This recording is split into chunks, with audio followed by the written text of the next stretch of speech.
रही हो और मेरा चरण स्पर्श करने के लिए अपने वेग को शांत कर लो। यमुना जी ने कहा कि देखो, बिना चरण स्पर्श किए हुए मैं आपको मार्ग नहीं दे सकती हूं। आपको यदि जाना ही है तो अपना चरण दे दो। आज भगवान ने अपना चरण दे दिया, एक चरण लटकाया। यमुना जी का जो वेग था धीरे धीरे कम होना शुरू हो गया। भगवान मन ही मन कह रहे हैं कि यमुने, अगर मैं आपका पति हूं तो ये हमारे पिता हैं, आपके ससुर जी हैं, और तुम अपनी मर्यादा को छोड़ रही हो। ससुर के सामने इतने वेग से नहीं आना चाहिए। चरणों तक, पेट तक और हृदय तक आपका यदि वेग रहेगा तो ठीक है। पानी कहते हैं कि नाक में जब घुसने लगे तो परेशानी है। यमुना जी शांत हो गई, मार्ग दे दिया। कहते हैं कि आज स्वयं ब्रह्म ही सागर के रूप में छोटे से गागर में आ गया है। एक सागर का स्वरूप जो ब्रह्म है वही एक बूंद के पास, एक यमुना के पास दर्शनीय बन रहा है। यमुना जी का तो बड़ा ही भाव है। कहते हैं कि अगर मन ही मन आप जप कर रहे हो तो मार्ग आपको मिल ही जाएगा। वो पानी कम हो जाए या आपको मार्ग मिल जाए, आपके पास मंत्र होना चाहिए। उसके 8 मंत्र हैं, 8 श्लोक ऐसे हैं, अष्टक जिसको कहते हैं, जिसे यमुना अष्टक बोलते हैं। जो पुष्टि मार्गीय जीव हैं वो जीव सदा ही गोवर्धन नाथ जी की पूजा करते हैं, और जो जीव गोवर्धन नाथ जी की पूजा करते हैं वो सदा सदा ही यमुना अष्टक का पाठ करते हैं। नमामि यमुनामहं सकल सिद्धि हेतुं मुदा मुरारिपद पंकज स्फुरद मंदरे उत्कटां तटस्थ नवकानन प्रकट मोद पुष्पांबुना सुरासुर सुपूजित स्मरपितुः श्रियं विप्रतिं कलिन्दगिरिवस्तके पदद मंदपूरोज्ज्वला विलास गमनोल्लस प्रकट गंड शैलोन्नता शघोष गतिदंतुरा समधिरूढ़ दोलोत्तमा मुकुंदरति वरदिनी जयति पद्मबंधो रसुता भुवं भुवन पावनी मदिगतामनेकस्वनेह प्रिया विनिविषेवितां सुखमयूरहंसादिनी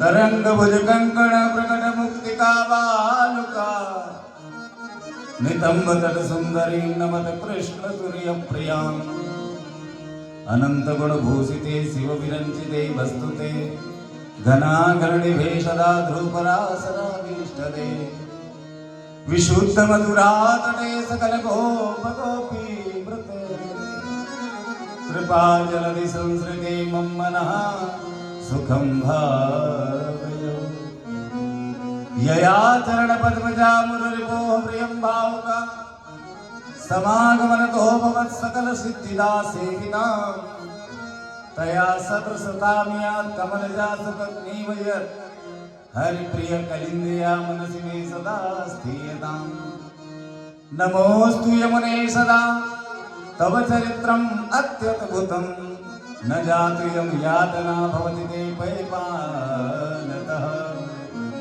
यमोऽपि भगिनीसुतान् कथमोऽन्तदुष्टानपि प्रियो भवति सेविना तव हरेर्यथा गोपिकाः ममास्तु तव सन्निधौ तनुवत्तमे तावता न दुर्लभतमारतिर्मुररिपो मुकुन्द प्रिये अतोस्तु तबलारणा सुन्दुनि परम संगमा तवयो भूकीर्तिता नगदा पुष्टिस्थिते स्तुतिं तो करोति कः कवलजासपत्नी प्रिये हरेर्यदनुसेवया भवति सौख्य मामोक्षतः इयं तो कथादिका सकलगोपिका संगम स्मर श्रमजलाणुभिः सकलगात्रजै संगम तवाष्टकमिदं मुदा पठति सूरसूते सदा समस्त दुरितक्षयो भवति वै मुकुन्दे रते तया सकल सिद्धयो मुरलिपुष्ट संतुष्यति स्वभाव विजयो भवेत् बदति वल्लभ श्री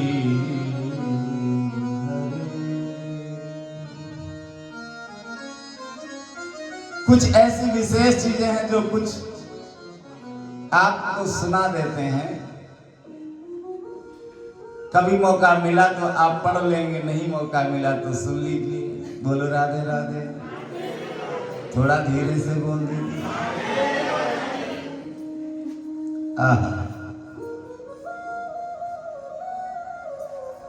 गागर में सागर भरी आयो, गागर में सागर भरी आयो,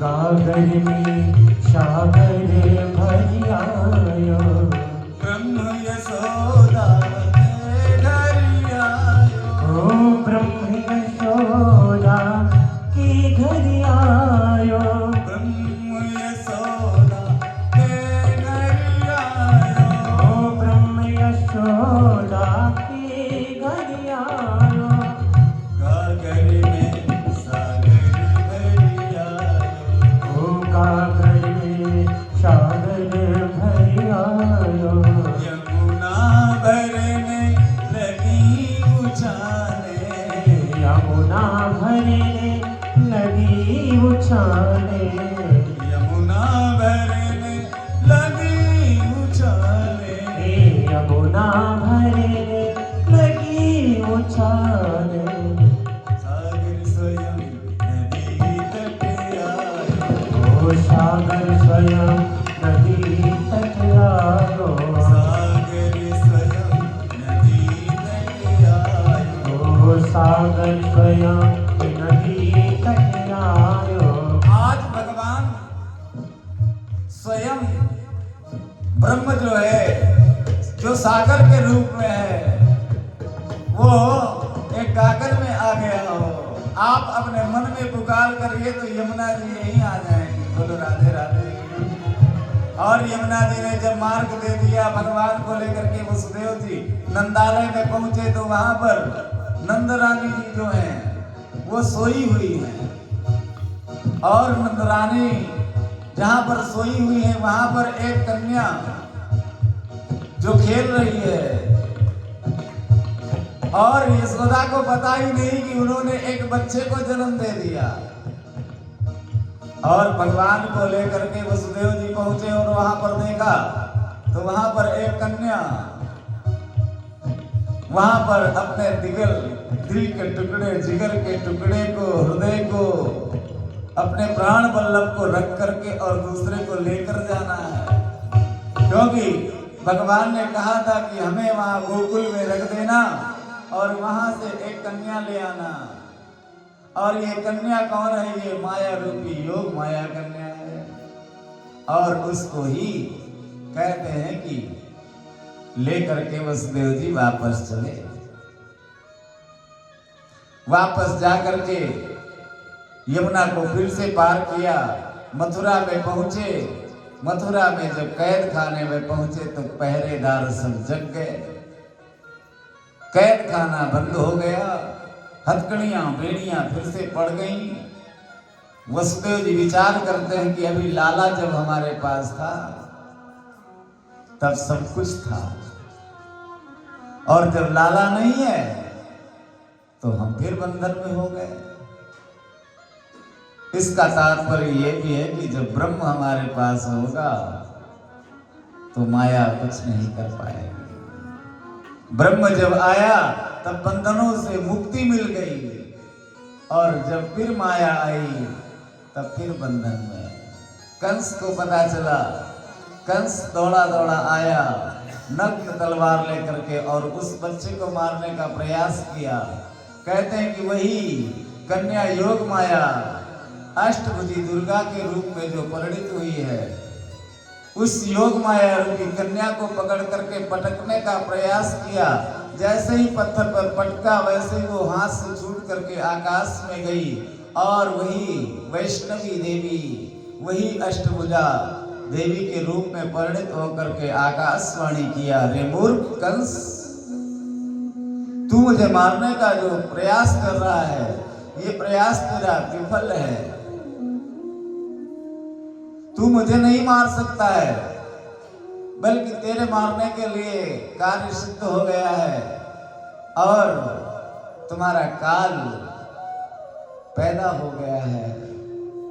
अब तुम नहीं बच सकते हो।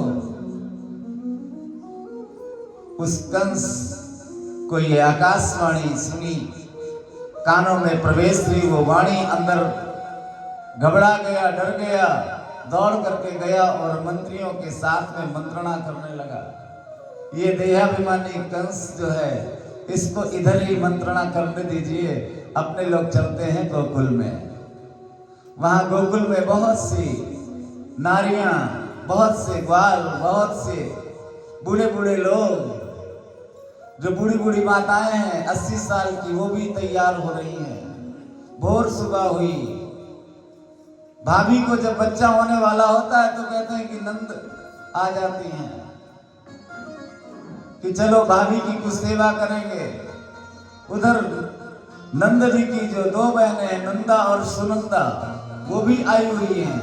सुबह में कमरे में जब प्रवेश किया तब देखा कि वहां एक बच्चा बहुत ही सुंदर, दिव्य, एकदम मधुरिम, जिसका सब कुछ मधुर है, ऐसे स्वरूप को देख करके बावरी हो गई वो।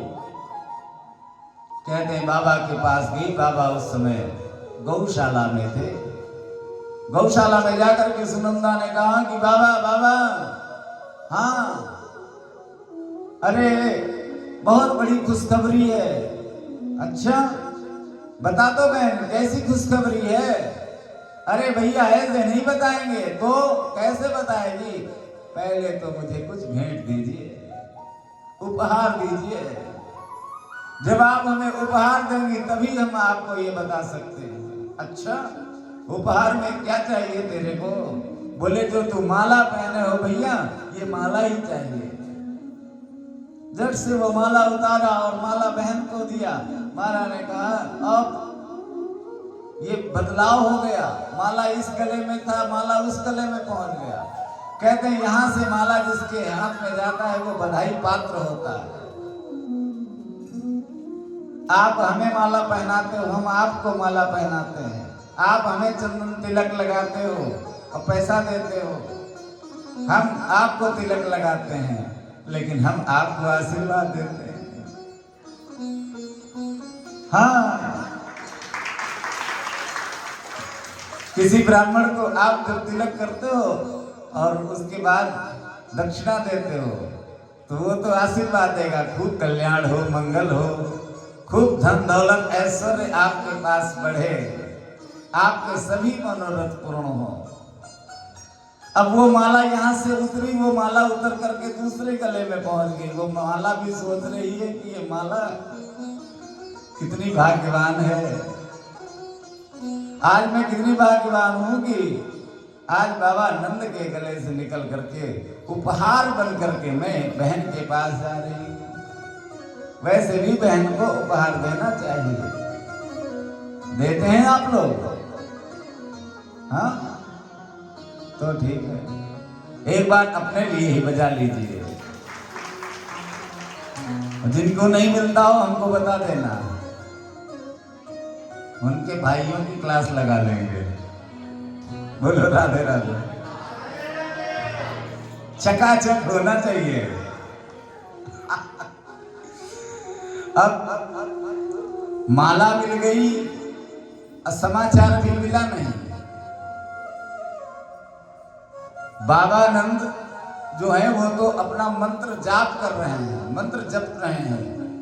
अब पूछा बहन बताओ, बोले लाला हुआ है, लाला हुआ है। हो लाला, 80 साल की उम्र में लाला, बधाई हो, बधाई हो, बधाई हो। बाबा जी ने ग्वाल वालों से कहा कि हमारे कपड़े लेकर के यमुना जी की तरफ चलो, अब हम पहले 108 डुबकी लगाएंगे यमुना जी में। अभी जब घर में बच्चा हो जाता है तो नाचने वालों को लोग बुला लेते हैं और पार्टियां करते हैं। और बाबा नंद की अगर भागवत जी में बात पढ़ी जाए तो वो ग्वाल वालों के साथ में पहले 108 डुबकी लगाने के लिए पहुंचते हैं यमुना जी के। यमुना जी में 108 उन्होंने डुबकी लगाई और उसके बाद में उन्होंने दिव्य श्रृंगार किया है, बहुत ही अच्छा श्रृंगार, बढ़िया सुंदर धोती चौबंदी पहनी है, तिलक लगाया और काजल लगाया, मूंछों पे ताव दिया और उसके बाद में ग्वाल वालों से कहा, ए हो छोरा, दर्पण लियो ना जरा। दर्पण शीशा, वो शीशा लेकर के आया, देखा मैं तो बहुत अच्छा लग रहा हूँ। कोई कोई होता है ना, कह दो कि आप बहुत अच्छे लगते हो। बच्चे लोगों से पूछो तो आजकल तो अंग्रेजी में बोलते हैं वो, उनसे कहो बहुत अच्छे लग रहे हो तो कहेंगे कि मैं तो पहले से ही क्लूट हूं।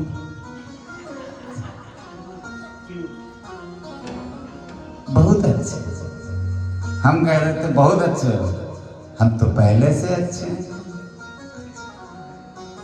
तो आज बाबा ने देखा, हाँ मैं तो बहुत अच्छा लग रहा हूं। अब इतने बूढ़े हो गए हैं फिर भी लाला हुआ है ना। बच्चा हो ज्यादा उम्र में जब, तब प्रसन्नता बहुत बढ़ जाती है। आज इनको प्रसन्नता बहुत हुई, स्नान किया, तिलक लगाया, तैयार हुए, तैयार होकर के जब नंदालय में आए तब यहाँ पर बहुत भीड़ देखा। अपने ही घर में अंदर जाने के लिए रास्ता नहीं मिल रहा है। जैसे आप लोग अभी हैं यहाँ पर तो सब लोग आरती में खड़े होते हैं भगवान के पास, और हम ही देर हो जाए अगर आरती में तो हम ही को अंदर जाने में देर लगेगी, धक्का मुक्की करो तब हम निकल पाएंगे, नहीं तो हम भैया पीछे खड़े रहेंगे। सब लोग तो आरती में, शास्त्री जी की तरफ कौन देखेगा, वहां तो आरती में है। ऐसे बाबानंद अब देख रहे हैं बहुत सब महिलाएं हैं और वहां पर नाच गाना चल रहा है। जैसे यहाँ प्रतिदिन होता है, मामी जी हमारी बहुत अच्छा गाती हैं और सभी मौसियां भी आ गई, अब तो टीम बढ़ गई है और ये सब बहुत अच्छा गाते हैं, ठाकुर को रिझाते हैं। गाना भी एक कला है और उस कला से भगवान को प्रसन्न करना। भोजन करते समय, भोजन के बाद के पद, शयन के पद, ये सब गाने से भगवान खुश हो जाते हैं। आज बाबा नंद ये देख रहे हैं, जो देखो वो झूम रहा है और 70-80 साल 90 साल की बूढ़ी बूढ़ी जो ग्वालिनियां हैं वो भी सब तैयार हैं, बिल्कुल ऐसे तैयार हैं जैसे मानो उन्हीं की शादी हो। जब उनकी शादी हुई होगी 60 साल पहले, तब जो कपड़े पहने थे वो निकाल कर बक्से से तैयार हुई हैं और बूढ़ी बूढ़ी माताएं भी नाच रही हैं और सब ग्वाल मंडली जितनी है वो भी बाहर नाच रही है और अंदर जो ग्वालिनियां हैं, जो गोपियां हैं, वो नृत्य कर रही हैं। यशोदा जी के आसपास सब झूम रही हैं और नाच रही हैं और सब गायन करने वाली जो प्रणालिका है, उस प्रणालिका के साथ में गायन भी हो रहा है। नंद घर आनंद भयो जय कन्हैया लाल की। नंद घर आनंद भयो जय कन्हैया लाल की। नंद घर आनंद भयो जय कन्हैया लाल की। नंद घर आनंद भयो जय कन्हैया लाल की। जय कन्हैया लाल की जय हो गोपाल की। जय कन्हैया लाल की जय हो गोपाल की। जय कन्हैया लाल की जय हो गोपाल की। जय कन्हैया लाल की जय हो गोपाल की। नंद घर आनंद भयो जय कन्हैया। नंद घर आनंद भयो जय कन्हैया लाल की। जय कन्हैया लाल की जय हो गोपाल की। जय कन्हैया लाल की जय हो गोपाल की। जय कन्हैया लाल की जय हो गोपाल की। जय कन्हैया लाल की जय हो गोपाल की। नंद आनंद भयो जय कन्हैया लाल की। नंद घर आनंद भयो जय कन्हैया लाल की। लड़कन को घोड़ा दिनो बूढ़न को पाल की। लड़कन को घोड़ा दिनो बूढ़न को पाल की। लड़कन को घोड़ा दिनो बूढ़न को पाल की। लड़कन को घोड़ा दिनो बूढ़न को पाल की। लड़कन को घोड़ा दिनो बूढ़न को पाल की। लड़कन को घोड़ा दिनो बूढ़न को पाल की। नंद गया नंद भयो जय कन्हैया लाल की। नंद घर आनंद भयो जय कन्हैया लाल की। जय कन्हैया लाल की जय कन्हैया लाल की। जय कन्हैया लाल की जय कन्हैया लाल की। जय कन्हैया लाल की जय कन्हैया लाल की। जय कन्हैया लाल की जय कन्हैया लाल की। जय कन्हैया लाल की जय कन्हैया लाल की। जय कन्हैया लाल की जय कन्हैया लाल की। नंद गया नंद भयो जय कन्हैया लाल की। नंद घर आनंद भयो जय कन्हैया लाल की। जय कन्हैया लाल की जय कन्हैया लाल की। जय कन्हैया लाल की जय कन्हैया लाल की। लड़कन को हीरो हंडा बूढ़न को मारुति। हीरो को हीरो हंडा बूढ़न को मारुति। लड़कन को हीरो हंडा बूढ़न को मारुति। लड़कन को हीरो हंडा बूढ़न को मारुति। लड़कन को हीरो हंडा बूढ़न को मारुति। अभी का ये सब बनाया हुआ है। पहले तो हाथी घोड़ा पाल की जय कन्हैया लाल की। पहले देने के लिए बड़े बड़े राजा लोग हाथी दान करते थे और घोड़ा दान करते थे। अभी आजकल के अगर ऐसी कोई दान की प्रणाली का हो तो मोटर गाड़ी दान करते हैं लोग। बड़ी बड़ी गाड़ियां लोग दान कर देते हैं आश्रमों में कि ये आश्रम में काम आएगी। कोई मोटरसाइकिल दान कर देता है, कोई साइकिल दान करता है, कोई 3 पहिया की साइकिल दान करता है, कोई लिंगड़े लोगों को देता है जो विकलांग हैं। साइकिल लो आराम करो। वहां नंद बाबा के यहाँ लड़कन को छोटे छोटे और जो चला लेते हैं हीरो होंडा, ये तो बाइसिकल हो गई। लड़कन को हीरो होंडा बूढ़न को मारुति। लड़कन को हीरो हंडा बूढ़न को मारुति। लड़कन को जो चला लेते हैं उनको ही देना भैया। नहीं तो जब गिर पड़ते हैं तो लोग कहते हैं कि ससुराल में मिली हुई है इसीलिए गिर पड़े हैं। लड़कन को हीरो हंडा बूढ़न को मारुति। लड़कन को हीरो हंडा बूढ़न को मारुति। लड़कन को हीरो हंडा बूढ़न को मारुति। लड़कन को हीरो हंडा बूढ़न को मारुति।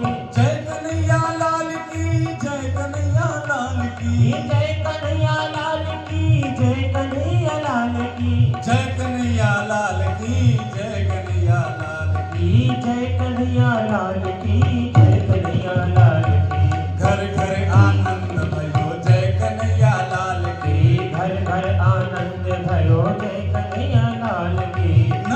घर आनंद भयो जय कन्हैया लाल की। नंद घर आनंद भयो जय कन्हैया लाल की। नंद के आनंद भयो जय कन्हैया लाल की। नंद घर आनंद भयो जय कन्हैया लाल की। जय कन्हैया लाल की जय कन्हैया लाल की। जय कन्हैया लाल की जय कन्हैया लाल की। और वहां पर सभी गोपियां सभी ग्वाल भेंट भी दे रहे हैं, क्योंकि महोत्सव में जब जाता है कोई तब खाली हाथ नहीं जाता है, कुछ न कुछ भेंट लेकर के जाता है। और ये एक ऐसा महोत्सव है जिस महोत्सव में जिसको जो मिला उसने अपने पास नहीं रखा, वो किसी और को प्रदान कर देता है। जैसे कल हम आप सभी लोग आनंदित हो रहे थे, लूट रहे थे, वो एक दूसरे को दे रहे थे, ये लो हमारी तरफ से भेंट, ये हमारी तरफ से भेंट। अभी तो ये जो हम लोग पिक्चर तैयार कर रहे हैं उसकी तो नंबरिंग चल रही है। हाँ, अभी तो ये सब ट्रायल हो रहा है,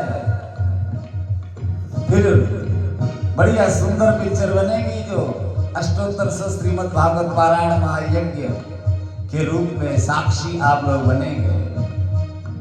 हाँ, ऐसा सुंदर आयोजन होगा। एक बार तो ऐसा आयोजन करना है कि पूरी दुनिया में उसकी खबर लग जाए। अभी तो आप इतने लोग बैठे हो, एक समय ऐसा आएगा जिसकी तैयारी चल रही है, जिसमें 108 आचार्य बैठेंगे और 108 उनके मनोरथी होंगे, और सुबह पूजा होगी और शाम को कथा होगी। उसकी तैयारी चल रही है। सब लोग अपने अपने व्यास जी की पूजा करो, सब लोग सामग्री अपने अपने व्यास जी को दो। ऐसी व्यवस्था की तैयारी चल रही है। अभी थोड़े थोड़े आचार्य बैठे हैं और थोड़ा थोड़ा ये सब तैयार किया जा रहा है।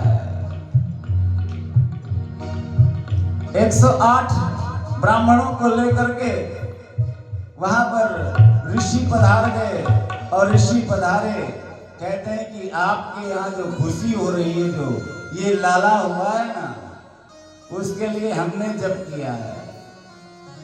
जब आपके यहाँ बच्चा हो जाता है तब पंडित जी कहते हैं ये हमारी तपस्या है, हमने ही भूख डाला था तब तुम्हारे लड़का हुआ है। अब 108 ब्राह्मणों के साथ में ब्राह्मण देवता आए। ब्राह्मण देवता ने कहा कि हमारे द्वारा किया गया संकल्प, हमारे द्वारा किए गए पूजा पाठ का फल है तुम्हारे यहाँ ये बच्चा। पूछा बाबानंद ने, आपको इसके बदले में क्या चाहिए? बोले जो आप देना चाहें। कहते हैं कि ब्राह्मण को सबसे ज्यादा प्रिय है गाय, तो बहुत सी गायों का दान किया है। बाबानंद ने 1.25 लाख गायों का दान किया। 1.25 लाख गायों का दान करने वाले के पास कितनी गाय होंगी? 9 लाख गाय। जिनके पास 9 लाख गाय, उन्होंने 1.25 लाख दे दिया। लो, अब ब्राह्मण देवता वो गायों को लेकर के चले। ब्राह्मणी का घर जो है वो छोटा है। ब्राह्मण देवता इधर उधर भिक्षा मांग करके वापस आते हैं घर पर, और ब्राह्मणी सब सामग्री सिद्ध करती है, भोग बनाती है। आज ब्राह्मणी जब यमुना जी से वापस आई, उसने देखा कि हमारे घर के आसपास सब गाय ही गाय हैं, गाय ही गाय हैं। अपने पतिदेव की तरफ देखा और कहा कि स्वामी जी, ये गाय इतनी, ये हमारा घर है, कोई गौशाला नहीं है। आपने इतनी गायें यहाँ इकट्ठा कर दी। बोले हमको जो कुछ दान में मिलता है हम आप ही को तो दे देते हैं। अब ब्राह्मण देवता को जो मिलता है वो ब्राह्मणी के पास पहुंचा देते हैं। आप सोना चांदी हीरा मोती जो कुछ भी देते हैं वो धर्मपत्नी जी को सौंप दिया जाता है। ये लोग, अब पंडित जी बता रहे हैं कि देखो ये हमको दान में मिली हुई गाय हैं, इन गायों को हम आपको दे रहे हैं।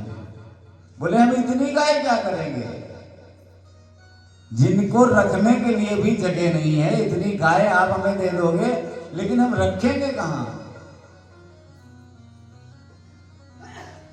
अभी आप सभी लोग हमको सब एक एक दो दो गाय अगर दान कर दोगे तो हम यहाँ गौशाला अलग बनाएंगे, तभी उसको रख पाएंगे। एक दो गाय दिया, चलो ठीक है, गौशाला में पहुंचा दिया। अभी कहते तो हम 1000 गाय दान करेंगे। भाई आपके पास पैसा है, आप कह दो कि 1000 गाय हम दान करेंगे, व्यवस्था करो, तो हम इधर उधर से ढूंढ कर इकट्ठा कर लेंगे और आपसे पैसा ले लेंगे और आप चले जाओगे, वो गाय फिर हम वापस भेज देंगे। लेकिन अगर उन गायों को रखना है तो हमें गौशाला बनाना पड़ेगा। ब्राह्मण देवता ने कहा कि देखो ये तो मैं कुछ नहीं जानता, मुझे जो मिला वो मैंने आपको दे दिया। अच्छा ये दिया किसने आपको इतनी गाय? इतना बड़ा दानदाता कौन है जिसने 1.25 लाख गाय दान दे दी? पंडित जी ने कहा कि देखो सांडिल्य मुनि कहते हैं कि मैं तुम्हें ऐसे नहीं बता सकता, तो कैसे बताओगे? बताएंगे, लेकिन तुमको मेरे साथ नाचना पड़ेगा। बोले नाचेंगे, लेकिन पहले ये तो बताओ ये किसने दी है? बोले बाबा नंद ने दी। अच्छा उन्होंने तुम्हें इतनी गाय दी? उन्होंने इतनी गाय आपको दी और आपने ले भी ली? अरे 2-5 ले लेते, 10 ले लेते, आपने इतनी गाय दान में ले ली?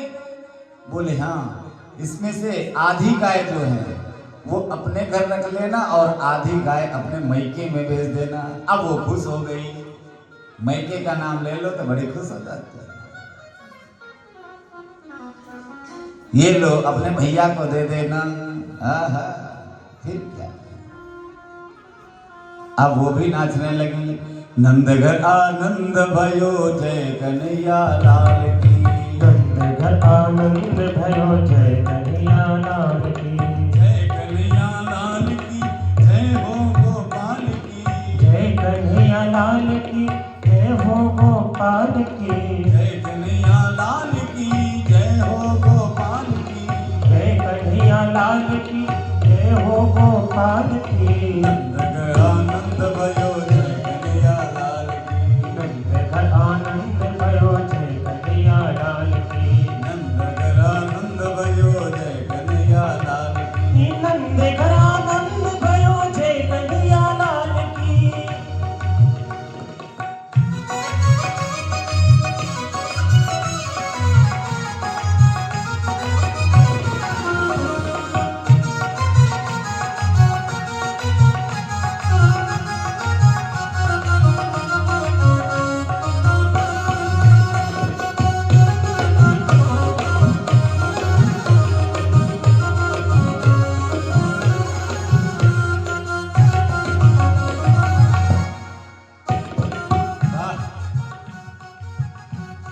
अब दोनों लोग ये नाच रहे हैं और गायें भी सब आनंदित हैं।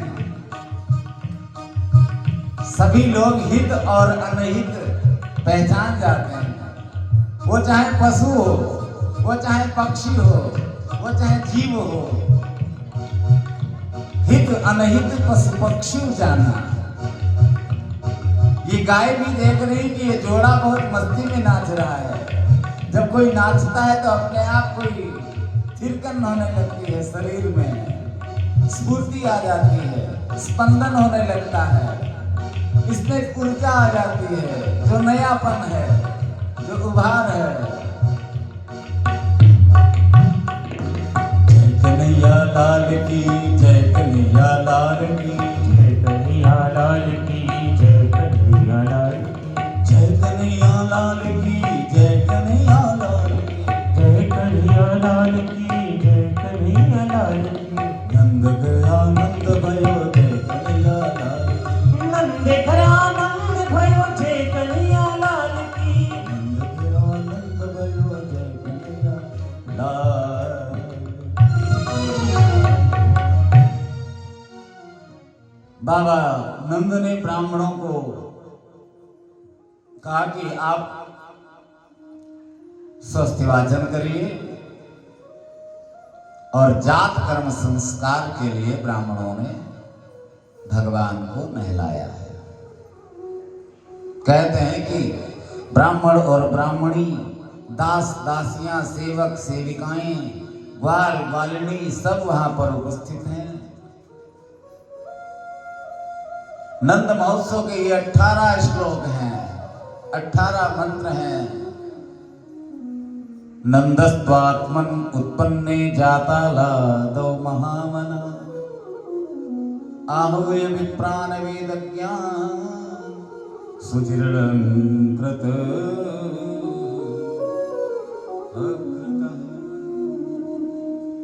बहुत ही दिव्य भाव में सभी ब्राह्मणों ने स्वस्ति वाचन किया, जात कर्म संस्कार हुआ। वैसे तो 16 संस्कार होते हैं जीव के, अभी तो लिप्त हो रहे हैं, धीरे धीरे समाप्त हो रहे हैं। ये संसार में खो रहे हैं संस्कार, संस्कारों की कमी हो रही है। पहला संस्कार जात कर्म संस्कार है। फिर धीरे धीरे बढ़ते हैं, ज्यादा से ज्यादा करेंगे तो मरना मुड़ना मरचटना, ये अन्नप्राशन, चूड़ाकरण, यज्ञोपवीत, बस हो गया। फिर अंतिम होगा बस। अब संस्कार सब चले जा रहे हैं। हमने भी गुरुजी से एक दिन पूछा, हमने कहा गुरुजी ये संस्कार, बोले गरुड़ पुराण के प्रेत कल्प में ये लिखा हुआ है कि संस्कारों की कमी हो जाएगी। असली संस्कार यही है कि अपने आप को प्रभु से जोड़ कर रखना। तो वो सार बता दिया गुरुजी ने कि अपने आप को जोड़ लेना। अब यहाँ जात कर्म संस्कार हुआ, कहते हैं बहुत सा दान दिया गया, हीरा मोती दान में दिए गए, कान के आभूषण, नाक के आभूषण, गले के आभूषण, पैर के आभूषण, हाथ के आभूषण, सब यशोदा जी ने दान दिए। यशोदा का मतलब यही है कि जिसको यश का ख्याल न रहे, जिसने अपने यश का दाह कर दिया हो, वही तो यशोदा हो सकती है। हमारे यहाँ ठाकुर जी की सेवा में पुरुष जो है वो स्त्री के रूप में सेवा करते हैं। हमारे यहाँ ठाकुर जी की जो सेवा है वो यशोदा करती है। लाला की सेवा तो यशोदा कर सकती है, माँ कर सकती है। माँ से ज्यादा कोई बच्चे का ध्यान नहीं रख सकता है। सबसे ज्यादा अगर बच्चे का कोई ध्यान रख सकती है तो वो माँ रख सकती है। अपने बच्चे के लिए सब कुछ कर सकती है माँ। पिता से ज्यादा अगर कोई ध्यान रख सकता है तो माँ। इसीलिए भगवान की सेवा में यशोदा रूप में मुखिया जी होते हैं।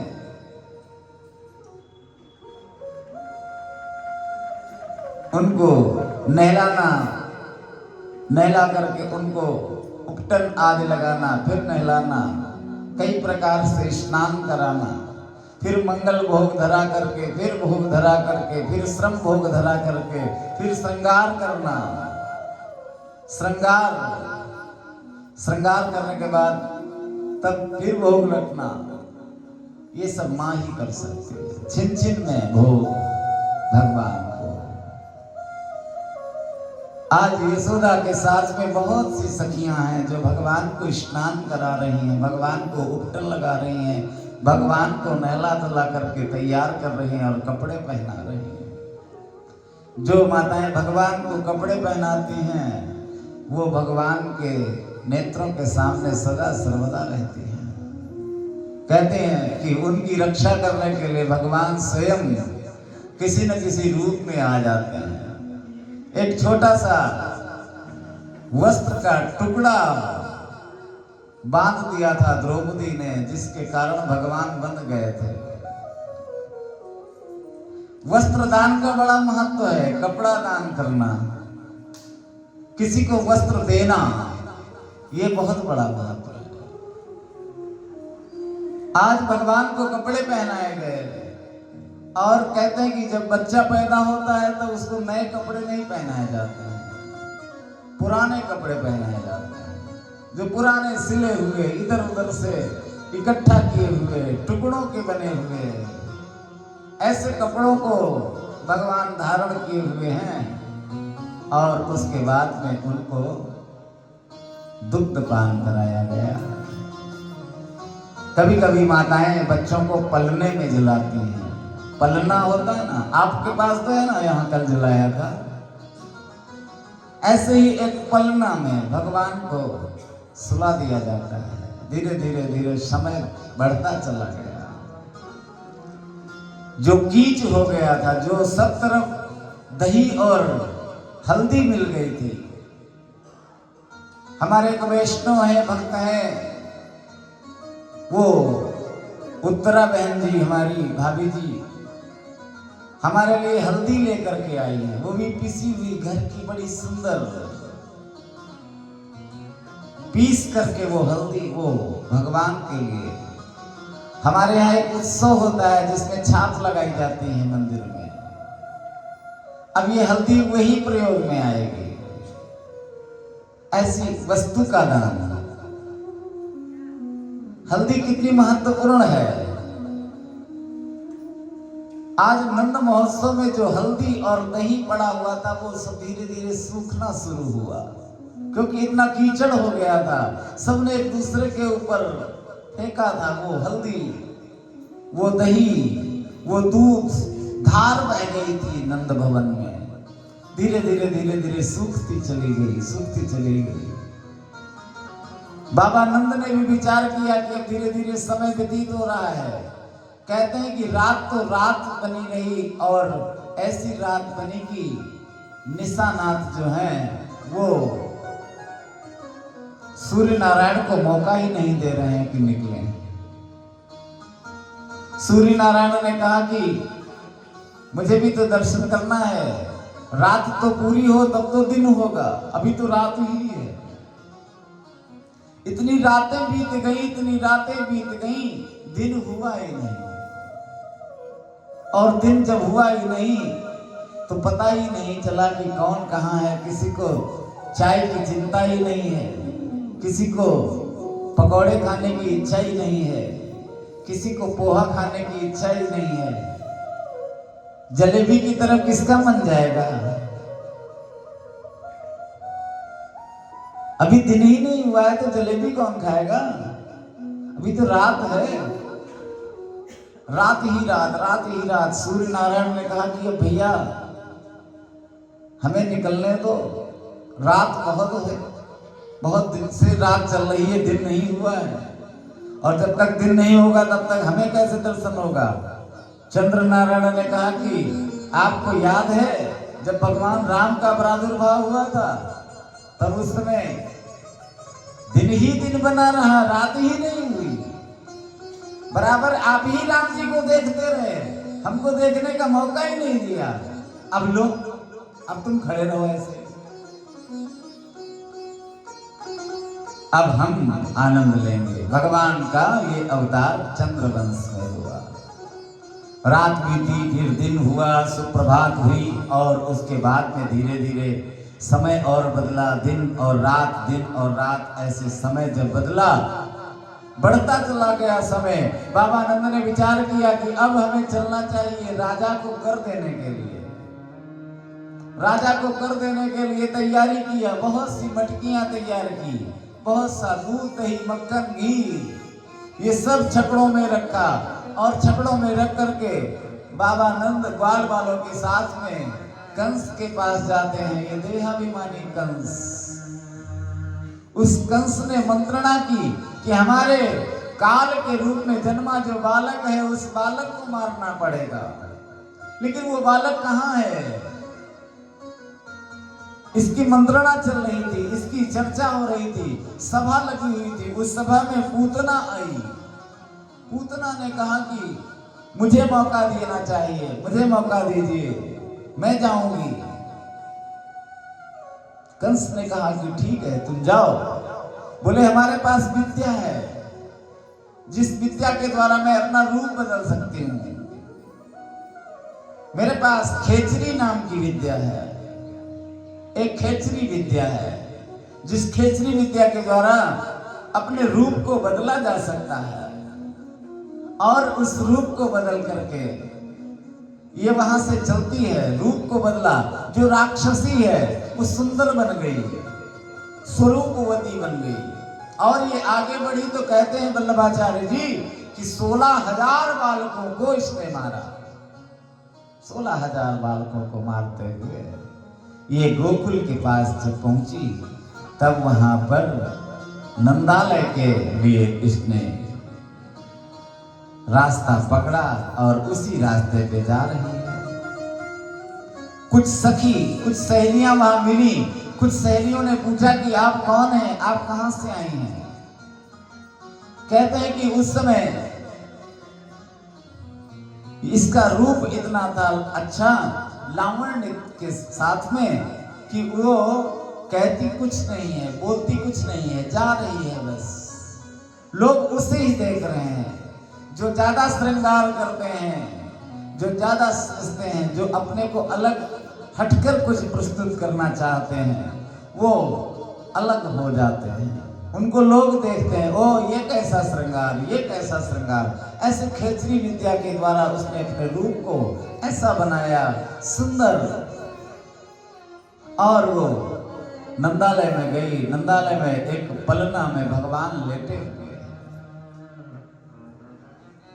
कहते हैं यशोदा जी काम में व्यस्त हैं और वो पूतना आई। पूतना ने झूला को देखा, झूला में झूलते हुए लाला को देखा। लाला को देख करके उस झूले के पास गई, भगवान को देखा, मोहित हो गई वो। भगवान उसको देख रहे हैं। ये विष लेकर के आई है। इसने सोचा कि मैं विष लगा दूंगी और विष के द्वारा इसका संहार कर दूंगी। पहले तो दूध पिलाने का केवल विचार था, बाद में उस दूध में विष मिला करके पिलाने का विचार हुआ।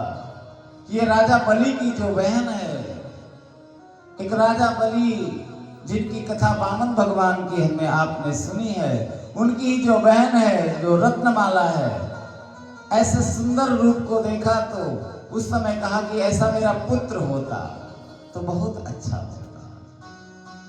लेकिन जब भगवान विष्णु वामन रूप में जो आए थे, उन्होंने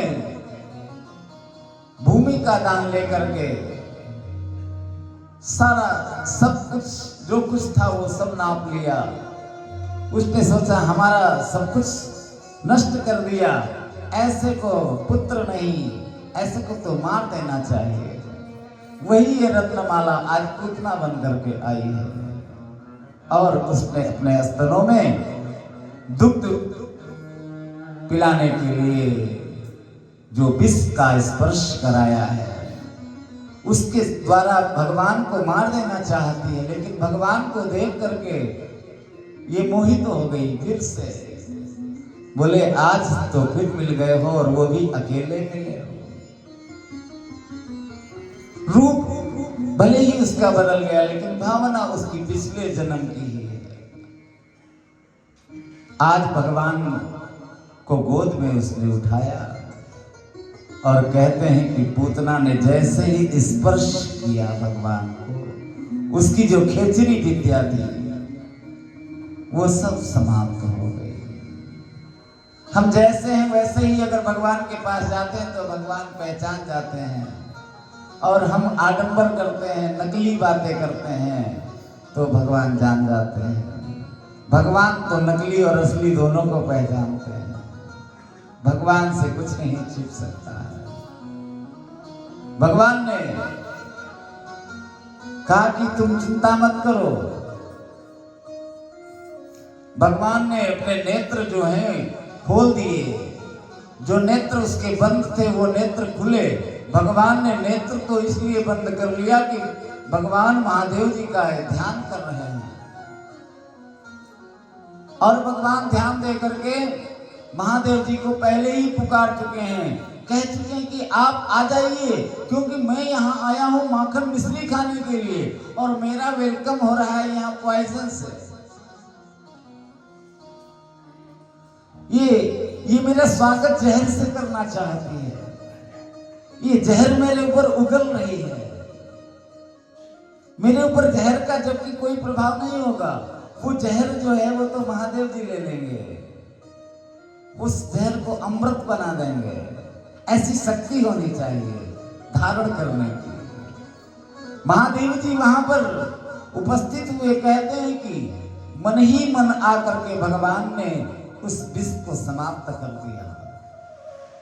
पूतना ने भगवान को लिया और आकाश मार्ग में उड़ करके गई। आकाश मार्ग में जब उड़ करके गई, भगवान ने दुग्ध पीना शुरू किया। धीरे धीरे दूध पीते पीते पीते पीते उसके प्राणों को ही पीने लगे भगवान।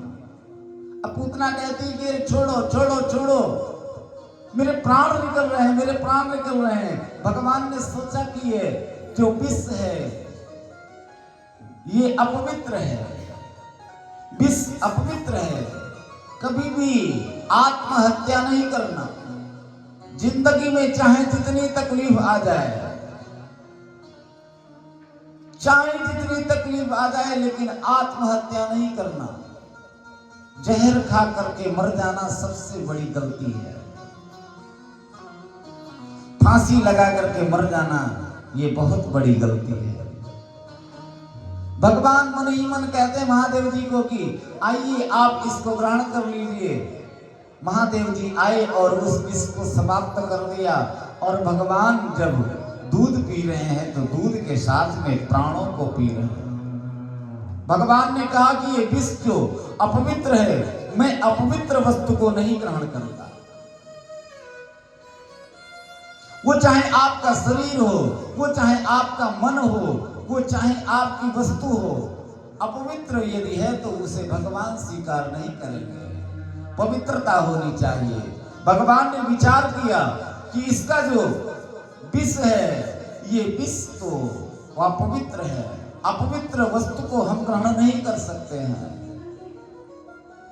उससे अच्छा तो यह है कि मैं इसके प्राणों को ही पी लूं। इसलिए भगवान उसके प्राण पीने लगे। और जब प्राण पीने लगे तब वो कहती है कि छोड़ो छोड़ो छोड़ो। भगवान कहते हैं कि मुझे सब आता है, मैं किसी को भी अपना सकता हूं, किसी भी स्थिति में उसे अपना बना सकता हूं, लेकिन मैं किसी को छोड़ नहीं सकता। मैं तुम्हें छोड़ूंगा नहीं। भगवान ने इसके प्राण ले लिए, छोड़ा नहीं। भगवान को लेकर के वो इस धराधाम पर गिरती है और कहते हैं कि उसका जो स्वरूप जो सुंदर और छोटा बनाया था, वो सुंदरता भी समाप्त हो गई और उसके शरीर का जो छोटापन था वो भी समाप्त हो चुका था। विराट शरीर में वो पूतना इस पृथ्वी पर आकर के गिरती है। धड़ाम से पृथ्वी पर जब गिरी तब शोर मचा। बहुत से वृक्ष टूट गए, बहुत सी डालियां टूट गईं। जो हरित वृक्ष हैं, जो सूखे वृक्ष हैं, जो छोटे बड़े वृक्ष हैं, वो सब टूट गए, वो सब गिर गए, वो सब बिखर गए। कुछ लोगों ने जाकर के यशोदा जी को बताया, रोहिणी को बताया, सब दौड़ करके आई। दौड़ करके आई तो देखा कि एक स्त्री है जो पड़ी हुई है और मृत अवस्था में है। जिस मृत अवस्था में देखा, उसका स्वरूप देखा, वो स्वरूप भी बहुत बड़ा है। उस बड़े स्वरूप पे एक छोटे से लाला उसकी छाती के ऊपर खेल रहे हैं। ऐसे श्री ठाकुर जी का आप दर्शन करिए। नंद जी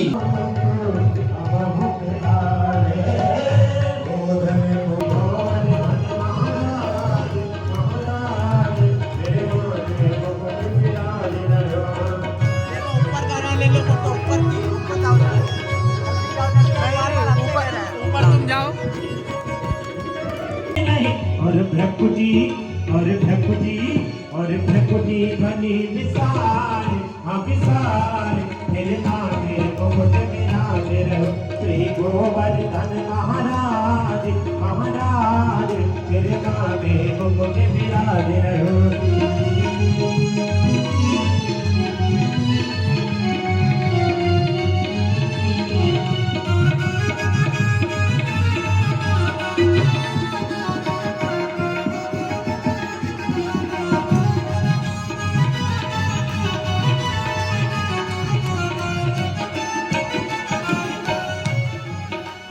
पान चढ़े तो फूल चढ़े, तो पान चढ़े तो फूल चढ़े, तो पान चढ़े तो फूल चढ़े, तो पान चढ़े तो फूल चढ़े, और चढ़े और चढ़े और चढ़े दूध की वृंदावन जाऊंगी, सखी गोवर्धन जाऊंगी।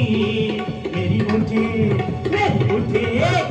मुझे विलय की पीर वृंदावन जाऊंगी, मेरी मुझे विलय की पीर सखी वृंदावन जाऊंगी।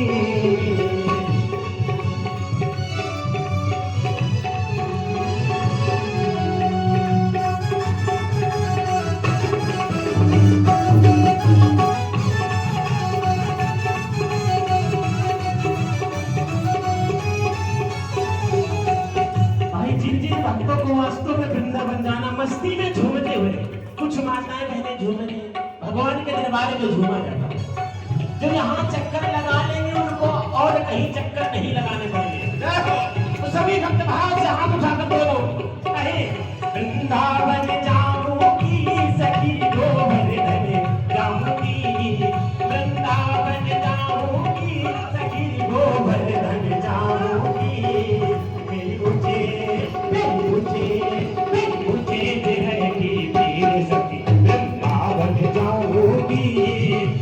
मुझे विरह की पीर सखी वृंदावन जाऊंगी।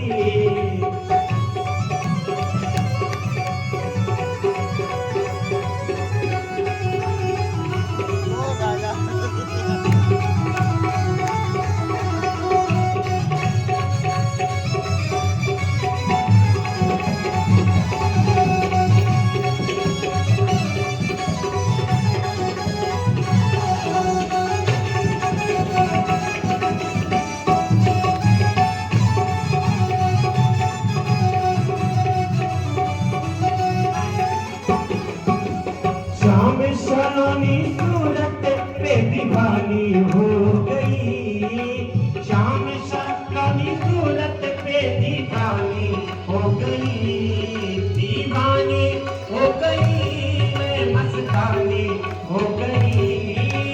श्याम सलामी सूरत पे दीवानी हो गई, अब कैसे है तेरे हवाले मुर्गिया वाले, जीवन है तेरे हवाले मुर्गिया वाले, प्यारे मुर्गिया वाले, पाके मुर्गिया वाले, प्यारे मुर्गिया वाले, पाके मुर्गिया वाले। जीवन है तेरे हवाले मुर्गिया वाले, जीवन है तेरे हवाले मुर्गिया वाले।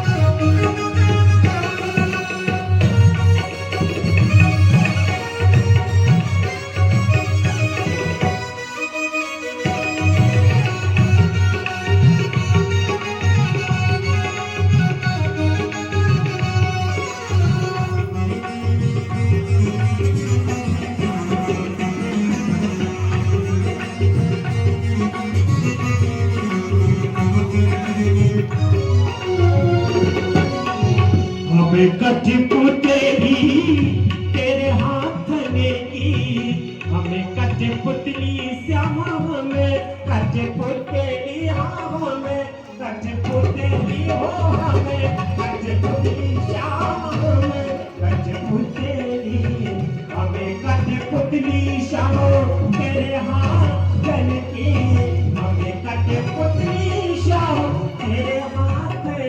जी